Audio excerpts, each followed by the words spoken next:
Millennium සිටි එක ළඟ තියෙන වටරවුමේ නොයෙකුත් අද්භූත දේවල් වෙනවා කියලා මගේ යාළුවෝ මට කිව්වා. ඒ වගේම මගේ ඇහෙන්ම දැකපු දේවල් කිහිපයක්ම තියෙනවා උතන.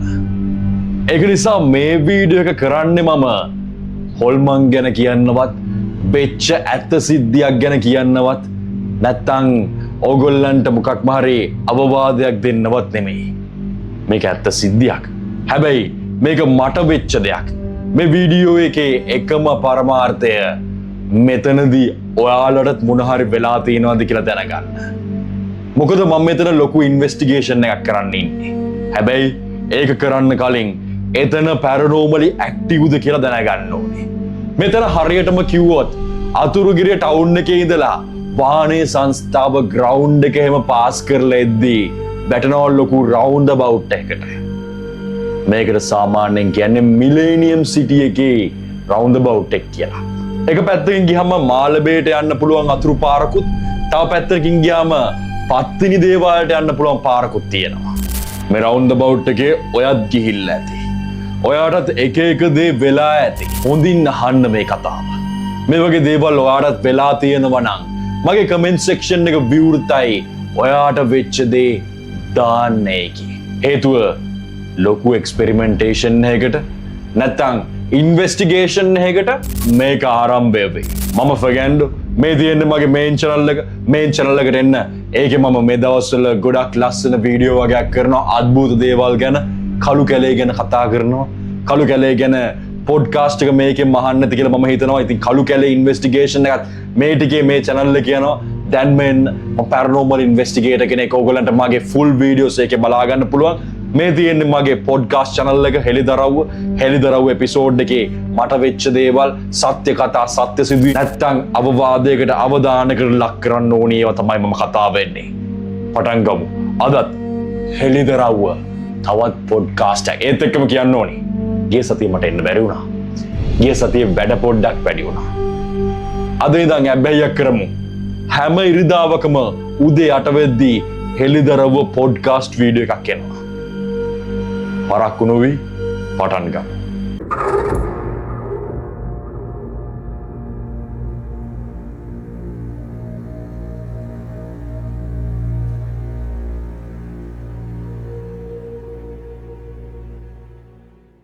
මට මේ රවුන්ඩ් අබවුට් එකේ සිද්ධි දෙකක් වෙනවා. ඒකේ පළවෙනි සිද්ධිය නම් මහ ලොකු දෙයක් නෙමෙයි. පුංචි දෙයක්. ඒත් මට මානසිකව ගොඩක් ලොකුවට ඒක වද දෙනවා. පළවෙනි සිද්ධිය වෙන්නේ මම ෂූට් එකක් ඉවර වෙලා එද්දී පාන්දර 1-2 අතර. මේ රවුන්ඩ් අබවුට් එකේ දේවල් වෙනවා කියන්නේ පාන්දර 1 සහ 2 අතර. මේ වෙලාවට මේ පාර මේ රවුන්ඩ් අබවුට් එක හරිම ඇක්ටිව්. හේතු ටික මම හිතන විදිහට මේ වීඩියෝ එකේ අන්තිමට කියන්න. සහ ඕගොල්ලන්ගේ මත ටිකත් මට අනිවාර්යෙන්ම දැනුම් දෙන්න. පාන්දර 1-2 අතර ඇති. මම එදා නුවර ඉඳලා එන්න පාවිච්චි කරන්නේ මේ පාර. ගොඩක් වෙලාවට මේ පාරෙන් ගහම මට ලේසි. ඒක නිසා මම මාළඹෙන් අතුරුගිරියට ඇවිල්ලා අතුරුගිරියෙන් තමයි මම ගෙදරට එන්නේ. හරිද? මේ පාරදී එනකොට මට හරිම අමුතු දෙයක් වෙනවා. සාමාන්‍යයෙන් මේ පැත්තේ පාරවල් මාර අඳුරුයි. කරුවලයි. වෙල් තියෙනවා. වෙල් පසු කරලා මේදී අමුතු දේවල් දැනෙනවා. ඔයාට යක්ෂයෙක් හෝ භූතයෙක්ගේ බලපෑමක් එන්න තියෙනවා නම් ඒක දැනුම් දෙනවා. පොඩි සංඥා දෙනවා. ඔයා ඒක තේරුම් ගන්න ඕනේ. ඔයා ඒ සියල්ල තේරුම් ගන්න නැතුව ඉස්සරහට ගියොත් ප්‍රශ්න වෙනවා. දන්නවනේ ඉස්සර අපේ අම්මලා තාත්තලා නැත්තම් ආච්චිලා සීයලා එක්ක කැලේකට ගියත් පුංචි දේවල් වලින් එන පොට නම් හොඳ නෑ කියලා ඒගොල්ලෝ හැරිලා යන්නේ ඒකයි. කලින්ම ඒගොල්ලන්ට තේරෙනවා වෙන්න තියෙන දේ භයානකම් මොකක්ද කියලා. අපිටත් ඒ වගේ අద్භූත දේවල් වලට පොඩි සංඥා දෙනවා ඒගොල්ලෝ වෙන්න කලින්. හැබැයි අපි සියල්ල නොසලකා හැරීමත් එක්ක තමයි අපි ලොකු දරුණු ප්‍රශ්න වලට පැටලෙන්නේ. ජීවිතේ වෙන පුංචි දේවල් වලට, tiny details වලට attention දෙන්න පුරුදු වෙන්න. එතකොට පුළුවන් මේ වගේ අමනුෂ්‍ය බලවේගයන් වලින් බේරිලා ඉන්න. මටත් එදා රෑ ඔය වගේ පුංචි සලකුණක් දුන්නා. ඒ පාර පාවිච්චි කරන්න නැතුව වෙන පාරක් පාවිච්චි කරන්න. හැබැයි මම හිටියේ දරුණු නිදිමතක. ෂූට් එකක් ඉවරනකොට පාන්දර 3 4 5 වෙනවා. එදත් පාන්දර 1ක් පැනලා. හැබැයි 2ත් අතර නින්ද යන මැරිලා වගේ නින්ද යන වෙලාව. සාමාන්‍යයෙන් මම එළි වෙනකන් ඇහැරන් ඉන්න කෙනෙක්. හැබැයි ෂූට් එකකදී අපේ ඇඟේ තියෙන එනර්ජි එක දරුණු විදිහට වෙහෙසෙනවා. නාස්ති වෙනවා. ඒක නිසා ඒ වෙලාවෙදී මට මාර නිදිමතක් තිබ්බේ. මම ආවේ බයික් එකේ. මම එනකොට මට මතකයි මම කෝල් එකක ආවේ. ඒ කෝල් එකේ එක දිගට කියවන් එද්දී මේ හන්දිය කිට්ටුව හරියට මීටර 200ක් විතර ඇතුළත මේ කෝල් එකේ එහා පැත්ත කෙනාගේ සද්ද නැති වෙනවා. මුකුත්ම ඇහෙන්නේ නැති වෙනවා. මං කීප පාරක්ම හෙලෝ හෙලෝ කියනවා. හැබැයි මට කිසිම දෙයක් ඇහෙන්නේ නැහැ. හොඳට කතා කර කර හිටියා. මේ රවුන්ඩ් බවුට් එක කිට්ටුවෙන්න සිග්නල් ඉන්ටරප්ෂන් එකක් ආවා. මං කරපු වැඩේ නවත්තලා බයික් එක කෝල් එක කට් කරලා ආයෙත් අලුත් කෝල් එකක් ගත්තා. ඒ වෙලාවේදී මට ආවේ SIM කාඩ් එරර් කියලා. නැත්තම් SIM එක පෙන්වන්න නැතුව ගියා. මං එහෙම්ම ෆෝන් එක සාක්කුවේ දාගෙන තනියෙන් එන්න ආව ඉස්සරහට. හේතුව මෙතන ඉඳලා අපේ ගෙදරට පුංචි දුරයි තියෙන්නේ. ඒක නිසා මට ආයි නවත්ත කෝල් එක ගන්න බැරියයි කියලා හිත ඉන්නවත් වෙලාවක් තිබුණේ නැහැ. එච්චරට නිදිමතේ මං එන්නේ. මං එහෙම්ම ගෙදර එන්න පටන් ගත්තා. කොහොමාරි මම හිටියේ කෝල් එක කට් වෙද්දි මීටර් 200ක් විතර එහායින් මේ රවුන්ඩ් බවුට් එකට. දැන් මං ටිකින් ටික රවුන්ඩ් බවුට් එක ළඟට එනවා. රවුන්ඩ් බවුට් එකෙන් එහෙම්ම බංගුවත් අරගෙන මම ආවේ අතුරුගිරිය හන්දිය පැත්තට. වාහනේ සංස්ථාව ග්‍රවුන්ඩ් එක කිට්ටුවට. මං ඒ පාරට දානවත් එක්කම රවුන්ඩ් බවුට් එක ඉවර වෙලා ඒ පාර පටන් ගන්නවත් එක්කම මං ඒ පාර යනවත් එක්කම මගේ දකුණු අත පැත්තෙන් මට හොඳට පේනවා සුදු ඇඳගත්ත කවුරු හරි කෙනෙක් පාර පයින්න උත්සාහ කරනවා. හොඳට මතකයි. කිසිම සද්දයක් ඇහුන්නේ නැහැ ඒ වෙලාවේ. pin drop silence. මේක ලොකු හන්දියක්. හැබැයි මේ මුළු හන්දියටම හිටියේ මම විතරයි. මේ පුද්ගලයා කොහොම හරි සුදු ඇඳගෙන හිටියේ. ඒ සුදු ඇඳගත්ත පුද්ගලයා අතේ ක්ලචස් දෙකක් තිබ්බා. ඇවිදින්න උදව් කරන ආධාරකයක්. මම දන්නේ හරියටම ක්ලචස් දෙක මොකද්ද කියලා. හැබැයි මට මතක හැටියට ආධාරකයක් තිබ්බා. මොකක් හරි එකකින් ඇවිදින්න උත්සාහ කරනවා. එතන මාරම කළුවරයි. මගේ බයික් එකේ ලයිට් එකේ එළිය විතරයි තියෙන්නේ. අර රවුන්ඩ් බවුට් එකේ ලයිට් තියෙනවා. හැබැයි ඒ ලයිට් ඔළුව විකාර කරන විදිහේ පාටකින් තියෙන්නේ. මම පාස් කරලා යනවා මේ කළුවර පුංචි පාරට වාහනේ සංස්ථාව හරියේ. ඒ මිනිස්සයා මගේ ඇඟට පාර පයින්නේ. මුලින් මම එනවා දැක්කහම මම ස්ලෝ කරන්න ගියේ නෑ. හේතුව ඒ පාර විශාලයි. එයා ටිකක් ඈතින් පාර පයින්න ගමන් හිටියේ. හැබැයි මම ලං වෙනවත් එක්කම මෙයා අඩිය ඉක්මන් කරලා පාර පයින්න ගත්තා. ඔන්න මම මූණ ළඟට එනවා මේ මිනිස්සයාගේ. මේ මිනිස්සයා හිතුවේවත් නැති විදිහට අතේ තිබ්බ ඇවිදින්න උදව් කරන ආධාරකයක් මගේ බයික් එක පැත්තට විසික් කරනවා. මම ඒකෙන් ගැස්සිලා ගියා. මම කරපු වැඩේ නවත්තන්න හැදුවේ නෑ. එයා විසික් කරන්න හැදුවා නම් මම බෙට්ටුවක් දාලා එතනින් ඉස්සරහට ආව අතුරුගිරිය හන්දිය පැත්තට. ඒනවත් එක්ක මගේ තිබ්බ නිදිමත ගියා වෙච්ච දෙයට. මම කරපු වැඩේ එයාව පාස් කරලා බෙට්ටුවක් දාලා පාස් කරලා චුට්ටක් ඉස්සරහට ඇවිල්ලා එන ගමන්ම සයිඩ් ග්ලාස් එකෙන් පිටිපස්ස බැලුවා. දන්නවද? පිටිපස්සේ කවුරුත් හිටියේ නැහැ. සයිඩ් ග්ලාස් එකෙන් බලද්දි පිටිපස්සේ කවුරුත්ම නැහැ. මාව වෙවුලලා ගියා මොකට? සීතල වුණා. මම ඇස් දෙකින්ම දැක්කනේ මිනිස්සෙක් පාර පයින්නවා. මං කිට්ටු වෙනවත් එක්කම වේගය වැඩිනවා පාර පයින්න. ඒත් එක්කම එයාගේ අතේ තියෙන ඇවිදින්න උදව් කරන උපකරණය මගේ ඇඟට විසික් කරන්න හදනවා. හැබැයි පාස් කරන් ගියාට පස්සේ එතන කවුරුත්ම නැහැ. මං ඕක බොහොම සාමාන්‍ය සිද්ධියක් කියලා හිතා ගන්නවා. සමහර විට මෙහෙමයි. මම ෂූට් එකක් ඉවර වෙලා එන්නේ. මම හොඳටම මහන්සියෙන් ඉන්නේ. ඒ අමාරුවට මට විකාර පේනව වෙන්නත් පුළුවන්. ඒක නිසා මම ඕක සාමාන්‍ය දෙයක් කරගන්නවා. මම එදා ලයිට් දාලා නෙද යන්නේ. මම ඒක ගැන ගොඩක් හිතුවා. මොකක්ද ඒ වුනේ කියලා. ඔළුව මාර විදියට ඒක ගැන වද දුන්නා. හැබැයි පුළුවන් තරම් ඔළුව එක පැත්තකින් කියනවා නෑ ඔක සාමාන්‍ය දෙයක් කරගන්න කියලා. ඔයාලට මෙහෙම වෙලා තියෙනවද? බැලූ බැල්මට අద్භූත දෙයකට කිට්ටු වෙන සාමාන්‍ය දෙයක් වෙනවා. නිකන් හිතන්න කෝප්පයක් හෙල්ලෙනවා මේසයක් උඩ. ඔයාට හිතන්න පුළුවන් හුලඟට හෙල්ලුනේ කියලා. හැබැයි හිත ඇතුලෙන් වද දෙනවා නැහැ. ඒක අමනුෂ්‍ය බලපෑමක්. ඒ අමනුෂ්‍යයෙක්ගේ වැඩක්. නැත්තම් ඒ අමනුෂ්‍යයෙක් කියලා කියනවා. හිත ඇතුලෙන් ඒ කියන කටහඬ, හිත ඇතුලෙන් එන සද්දේ එයා කියන දේ හරි. ඒ අමනුෂ්‍යයෙක් තමයි ඇහිලා පෙනිලා බය වෙනවටත් වඩා අපි අමනුෂ්‍යයෙන්ගේ බය වෙන්නේ ඒ අමනුෂ්‍ය අපේ හිතට කරන ඉම්පැක්ට් එක නිසා. එයාගේ ඕරා එකට තමයි අපි බය වෙන්නේ. ඒ වගේම වැඩක් මෙතන උනේ. සාමාන්‍ය මිනිස්සෙක් සහ කළුවර ප්‍රදේශයක් කියලා මම හිත හදාගන්න උත්සාහ කරත් මගේ ඇඟ කියනවා නෑ ඒ අපේ ජාතිය කෙනෙක් නෙමෙයි කියලා. මෙහෙම වෙලා තියෙනව නේද?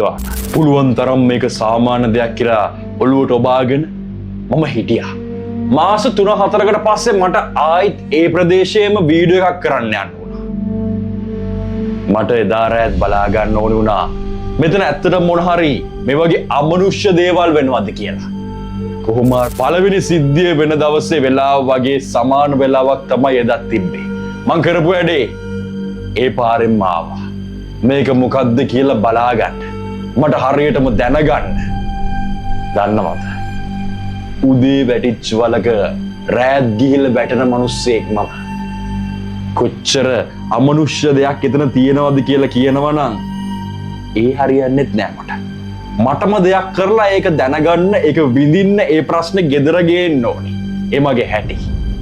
කොහොම හරි මේ දෙවෙනි ඉන්සිඩන්ට් දෙවෙනි ඉන්සිඩන්ට් එකේදීත් අර විදිහටම රෑ වෙලා පාන්දර 1 හා 2 කිට්ටු වෙන ඔය වගේ වෙලාවක මම ඒ පාරෙන් ආවා. ඔය වටරවුමට ඒ විදිහට මම කිට්ටු වුණා. මම බයික් එකේ ආවේ. පළවෙනි දවසේ ඉන්සිඩන්ට් එකේදී අර කලින් දවසේ ඉන්සිඩන්ට් එකේදී ෆෝන් එක කට් වෙච්ච හරියෙන් මට මේ පාර ආවා පෙරේත් තට්ටුවක සුවඳක්. සාම්බ්‍රාණි, දුම්මල, ඇඹුල් ಜಾති වල සුවඳ මට හොඳට නහය කඩාගෙන ගියා. මට ඒක හොඳට දැනුණා. ඔව්. පෙරේත් තට්ටුවක සුවඳක්. මම නැවතුනේ නැහැ. මං එහෙම එක දිගට ආවා. හැබැයි මං දැනගත්තා මෙහෙම සුවඳක් එනවා කියන්නේ ඉස්සරහන්දී යකා නටන්න තමයි හදන්නේ කියලා. ටිකෙන් ටික මම මේ වඩරවුමට කිට්ටු වුණා. මම මේ හන්දියේ එනවත් එක්ක මම මේ පාර දකින්නවා වයසක ජෝඩුවක් රවුන්ඩ් බවුට් එකේ එක කෙළවරක බලාගෙන ඉන්නවා පාර පයින්න. ඒක බොහොම සාමාන්‍ය දෙයක් විදිහට මම ගත්තා. මම ගෑනු කෙනාගේ මූණ දැක්කේ නෑ හරියට. පිරිමි කෙනාගේ මූණ නම් හොඳට දැක්කා. හේතුව මම එක කොනක ඉඳලා එක පාරක ඉඳලා මාළඹේ පාරේ ඉඳලා මම එනවා මේ රවුන්ඩ් බවුට් එකට. මට පේනවා ඈතින් ජෝඩු ඉන්නවා. ඒ පිරිමි මිනිස්සයා ඈතින් දැම්ම මගේ දිහා බලාගෙන ඉන්නවා. පාර පයින්න සුදු ඉරක ඉන්නවා නම් පාර පයින් නැතුව මගේ දිහා නැවතිලා එක එල්ලේ කිසිම හැලහොල්මනක් නැතුව දෙන්නම් බලාගෙන ඉන්නවා. දෙන්නම බලාගෙන හිටියා. හැබැයි ගෑනු කෙනාගේ මූණවත් බලන්න මට වෙලාව දුන්නේ නැහැ. ඒ පිරිමි කෙනා. මම ලං වෙනකොට මම ඒක අద్භූත දෙයක් විදිහට හිතුවේ නැහැ.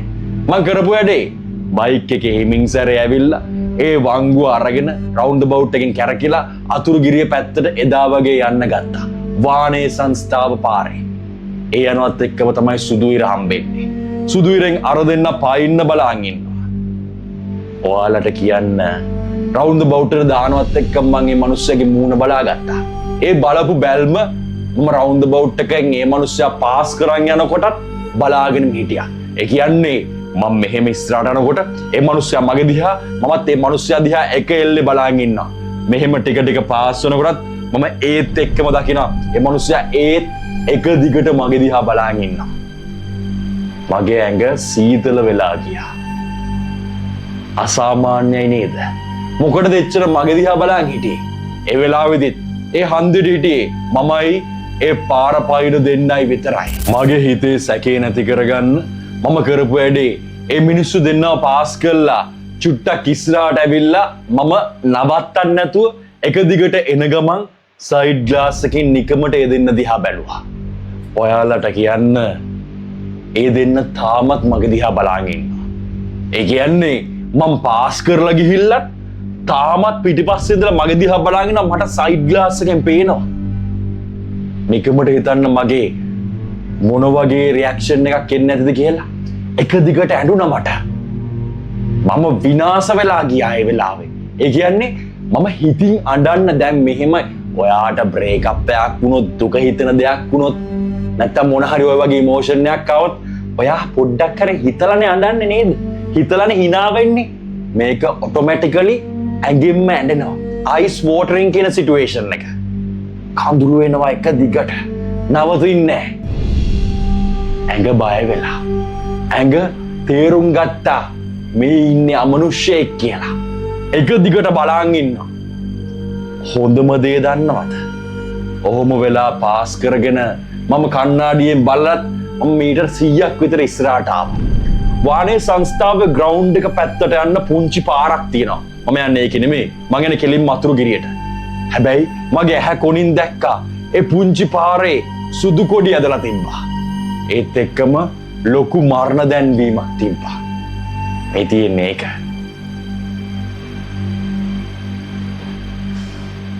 ඒ මරණ දැන්වීමේ ඉන්නේ ගෑනු කෙනෙකුයි පිරිමි කෙනෙකුයි. මගේ ඇඟේ හිරගඩු තාමත් පිපෙනවා. ගෑනු කෙනාගේ මූණ මට මතක නැහැ. මේ පිරිමි කෙනා තමයි ඒ හිටියේ. දන්නවද? අතුරුගිරිය ටවුන් එක කිට්ටු වෙන්න ඒ හොස්පිටල් එක කිට්ටු වෙන්න මම නැවතුවා. මේ තියෙන්නේ මගේ මූණ ඒ වෙලාවේ. සෑහෙන්න බය වුණා. අනවශ්‍ය වෙලාවක නොහිතූ විදියට අමනුෂ්‍යයෙක් වුණ ගැහුණා. හැමෝගෙම ඇහුවාම කිව්වා ඒ පාර යන්න එපා ඔය වෙලාවට. පාන්දර 1 සහ 2 අතර. එතන හොස්පිටල් එකක් තියෙනවලු. හොස්පිටල් එකේ මෝචරියේ ප්‍රශ්න ගොඩක් තියෙනවලු.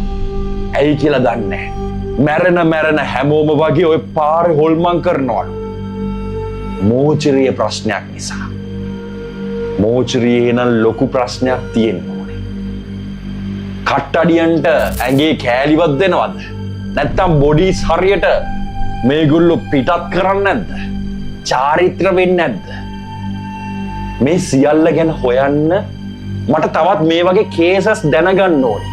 ඒක නිසා ඔයා හෝ ඔයා දන්න යාළුවෙක් අනිවාර්යෙන් හෝමගම අතුරුගිරිය කොට්ටාව මාළබේ කඩුවෙල හරි ඉන්නවා නම් මේ තැන දන්නවා ඇති. එයාට බලන්න ෂෙයා කරන්න.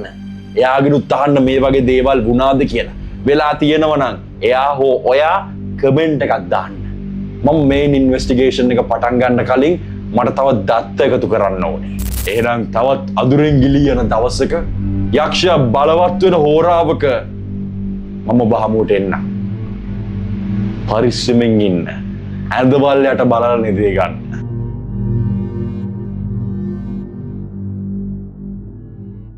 ඔයා මේක බලන එක හරිම ස්පෙෂල් දෙයක්. ඔයා දන්නේ නැහැ you are already part of this journey. මේක නිකන් වීඩියෝ එකක් නෙවෙයි. මේක අඳුරු කුතුහලයෙන් පිරුණු රියල් එක්ස්පීරියන්ස් එකක්. subscribe කරන්න next episode එකෙන් හම්බෙමු.